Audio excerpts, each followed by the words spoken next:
পবিত্র কাবা শরীফের ঠিক ওপরে দেখা গেল চাঁদ, যেটিকে এক অসাধারণ মহাজাগতিক দৃশ্য হিসেবে অভিহিত করছেন বিজ্ঞানীরা। শুক্রবার ভোরে মক্কায় ক্ষীয়মান গিব্বাস চাঁদ কাবার ঠিক ওপরে চলে আসে।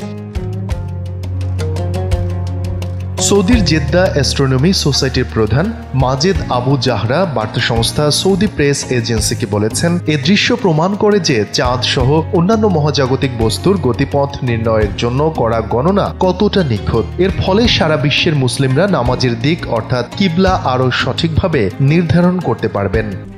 RICL TMX, যুগের পর যুগ স্থাপনা থাকে মজবুত। পবিত্র কাবা শরীফে উপস্থিত হাজার হাজার মুসল্লির জন্য এটি ছিল এক বিরল ও সুন্দরতম অভিজ্ঞতা। অন্যদিকে জ্যোতির্বিজ্ঞানীদের জন্য এটি একটি ব্যবহারিক পরীক্ষার মতো ছিল। তারা এর মাধ্যমে গাণিতিক মডেলের ভবিষ্যৎবাণীর সঙ্গে সরাসরি পর্যবেক্ষণের তুলনা করে দেখেছেন এবং বিভিন্ন কোণ ও উচ্চতা বিশ্লেষণ করে তাদের গণনা কতটা সঠিক তা যাচাই করার সুযোগ পেয়েছেন।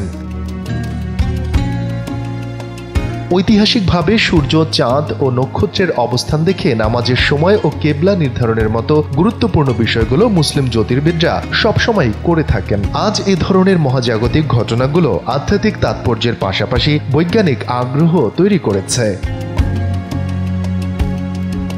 শফিকুল ইসলাম শান্ত, NPB।